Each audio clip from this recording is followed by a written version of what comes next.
Hello guys, SKV ഇൻഷേഴ്സിൻ്റെ പുതിയ വീഡിയോയിലേക്ക് എല്ലാവർക്കും സ്വാഗതം. ഒരു ജാതി ഒരു ജാതകം. ഞാൻ ഈ അടുത്ത കാലത്ത് കണ്ടതിൽ വെച്ച് ഏറ്റവും കൂടുതൽ ചിരിച്ചിട്ടുള്ള ഒരു സിനിമ വേറൊന്നുമില്ല എന്ന് തന്നെ പറയണം. നല്ല രീതിയിൽ എൻഗേജിങ് ആയിട്ട് ഒരു 2 മണിക്കൂർ പോയതറിഞ്ഞില്ല എന്ന് തന്നെ പറയണം. അത്രയും നല്ലൊരു സിനിമയായിട്ടാണ് എനിക്ക് ഫീൽ ചെയ്തിട്ടുള്ളത്. വിനീത് ശ്രീനിവാസൻ കേന്ദ്ര കഥാപാത്രത്തെ അവതരിപ്പിക്കുന്നു. മഹേഷ് എന്നാണ് ക്യാരക്ടറിൻ്റെ പേര്. അതുപോലെ വിനീത് ശ്രീനിവാസൻ്റെ അച്ഛനായിട്ട് വരുന്നത് നാത്താൻ കേസുകോടിലെ നമ്മുടെ പി കുഞ്ഞികൃഷ്ണൻ ആളാണ്. പിന്നെ മജിസ്ട്രേറ്റൊക്കെ ആയിട്ടുണ്ടായിരുന്നല്ലേ ആ ഒരു ക്യാരക്ടർ. പിന്നെ അതുപോലെ M. മോഹനൻ ആണ് ഡയറക്ഷൻ. അദ്ദേഹത്തിൻ്റെ സിനിമകൾ നമ്മൾ നോക്കി കണ്ടറിയാൻ പറ്റും. മാണിക്കക്കല്ല്, കഥ പറയുമ്പോൾ, അരവിന്ദൻ്റെ അതികൾ. റീസെൻ്റ്ലി എനിക്ക് തോന്നുന്നു അരവിന്ദൻ്റെ അതികളാണ് ലാസ്റ്റ് ചെയ്ത സിനിമ. അതിനുശേഷം ചെയ്യുന്ന സിനിമ തന്നെയാണ്. പിന്നെ ഒരുപാട് ആക്ട്രസ് ഉള്ളൊരു സിനിമ തന്നെയാണ്. എന്ന് വെച്ചാൽ ചെറുതും വലുതുമായിട്ടുള്ള ഒരുപാട് ആക്ടേഴ്സ് ഉണ്ട്. നിഖില വിമൽ ഉണ്ട്, നമ്മുടെ സിംഗർ സയനോര ഒരു ക്യാരക്ടർ അവതരിപ്പിക്കുന്നുണ്ട്.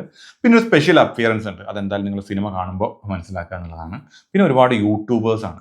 ഞാൻ കുറേ വെബ് സീരീസിലൊക്കെ കണ്ടിട്ടുള്ള കുറേ ആക്ടേഴ്സിനെ ഇതിനകത്ത് കാണാൻ സാധിക്കും. പിന്നെ ബാബു ആൻ്റണി ഒരു ക്യാരക്ടർ അവതരിപ്പിക്കുന്നുണ്ട്. പിന്നെ അങ്ങനെ ഒരുപാട് ക്യാരക്ടേഴ്സ് വന്നു പോകുന്നുണ്ട്. മുതൽ നായർ ഇങ്ങനെ പോകുന്നു. ഈ ഒരു സിനിമയുടെ പ്ലോട്ട് എന്ന് പറഞ്ഞാൽ നമ്മൾ മുൻപ് പല സിനിമകളിലും കണ്ടിട്ടുള്ള പ്ലോട്ടൊക്കെ തന്നെയായിരിക്കും.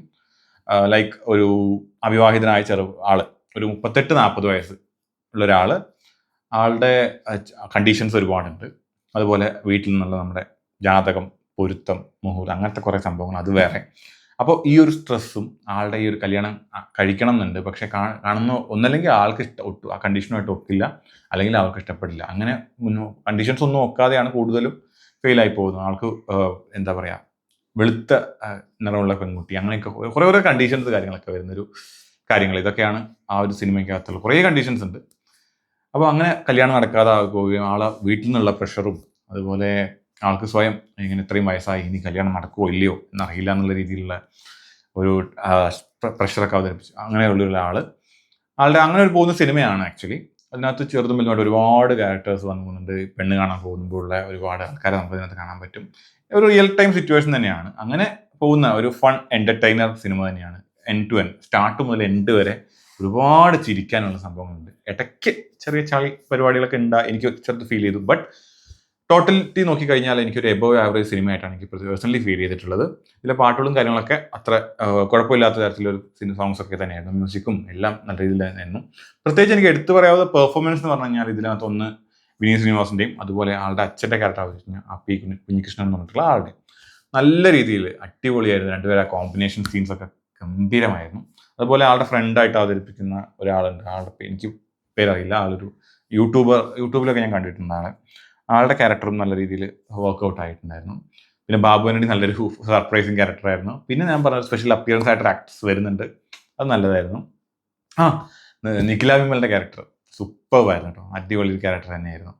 ടോട്ടലി അങ്ങനെയാണ്, ഒരു ഫൺ സിനിമയാണ്. എനിക്ക് തോന്നുന്നു ലാസ്റ്റ് ഞാൻ ഇത്രയും എൻജോയ് ചെയ്തൊരു സിനിമ എന്ന് പറഞ്ഞാൽ എനിക്ക് തോന്നുന്നു പ്രേമലു ആയിരിക്കും. അതിനുശേഷം കാണുന്ന ഒരു ഫൺ എൻ്റർടൈനർ മൂവി തന്നെയാണ്.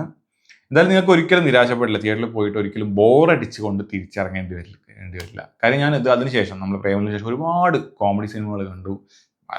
പലതും വലിച്ചഴച്ച് കൊണ്ടുപോയി. എനിക്ക് ഒട്ടും ചിരി എന്താന്ന് പോലും എനിക്ക് ഫീൽ ചെയ്യാത്ത, അതായത് ഒട്ടും ഫീൽ ചെയ്യാത്ത ഒരു സിനിമകൾ ഒരുപാടെണ്ണം വന്നു പോയി. പക്ഷെ എനിക്ക് ഇത് അതിലൊക്കെ എത്രയോ ബെറ്റർ ആയിട്ടാണ് എനിക്ക് ഒരു സിനിമ ഫീൽ ചെയ്തത്. നല്ല ഈ വർഷം തുടങ്ങിയിട്ട് 1-2 ത്രില്ലർ സിനിമകളൊക്കെയാണല്ലോ ഇറങ്ങിയത്. അതിനുശേഷം നമുക്ക് തിയേറ്ററിൽ പോയിട്ടിരുന്ന് ഫാമിലിയോട് കൂടി എൻജോയ് ചെയ്യാൻ പറ്റുന്ന നല്ല രസമുള്ളൊരു സിനിമ തന്നെയാണ് ഒരു ജാതകം. പിന്നെ ഡയറക്ഷൻ വൈസും സൂപ്പർവായിരുന്നു. ആളൊരു M. മോഹനെ പറ്റി കൂടുതൽ നമ്മൾ പറയേണ്ട കാര്യമില്ല. ഓൾറെഡി നമ്മൾ കഥ പറയുമ്പോൾ, മാണിക്കക്കല്ല്, അതുപോലെ അരവിന്ദൻ്റെ അതിഥികളൊക്കെ നമ്മൾ കണ്ടതാണ്. നല്ലൊരു ഇത്. അപ്പോൾ ആളുടെ കാര്യം പറയണ്ട, ഡയറക്ഷൻ വൈസൊക്കെ സൂപ്പർവായിരുന്നു. റൈറ്റിംഗ് രാകേഷ് മാൻതൊടി സൂപ്പർ അടിപൊളിയായിട്ടുണ്ട്. കാര്യം 2 മണിക്കൂർ ഒട്ടും ഒരു ലാഗ് ഒന്നും ഫീൽ ചെയ്തിട്ടില്ല. നല്ല രീതിയിൽ എനിക്ക് നല്ലൊരു എക്സ്പീരിയൻസ് തന്നെയായിരുന്നു. ഒരിക്കലും ഞാൻ ഇതൊരു OTTക്ക് വേണ്ടി നിങ്ങൾ വെയിറ്റ് ചെയ്യണമെന്ന് പറയില്ല. തിയേറ്ററിക്കൽ എക്സ്പീരിയൻസ് തരുന്ന സിനിമ തന്നെയാണ്. കാരണം അത്രയും ക്രൗഡഡ് ആയിട്ടാണ് ഞാൻ ഇന്നലെ കണ്ടത്. അത്രയും നല്ല രീതിയിൽ അവരൊക്കെ എൻജോയ് ചെയ്യുന്നതായിട്ട് എനിക്ക് കാണാൻ സാധിച്ചു. നല്ല രീതിയിൽ നിങ്ങൾക്ക് ഒരിക്കലും നിരാശപ്പെടേണ്ടി വരില്ല എന്നുള്ളൊരു ഷുവറാണ്. എന്തായാലും ഒരു 10-ഒരു 8 ഔട്ട് ഓഫ് 10 കൊടുക്കാൻ പറ്റുന്ന ഒരു സിനിമയായിട്ടാണ് എനിക്ക് പേഴ്സണലി ഫീൽ ചെയ്തത്. അപ്പോൾ എന്തായാലും അതൊക്കെയാണ് ഈ ഒരു സിനിമയുടെ വിശേഷങ്ങൾ. നെക്സ്റ്റ് നമ്മളൊരു പൊന്മാൻ കാണാൻ ഉള്ളൊരു പ്ലാൻ ഉണ്ട്. പൊന്മാൻ്റെ വിശേഷങ്ങളുമായിട്ടായിരിക്കും നമ്മൾ അടുത്തതായിട്ട് എത്തുക.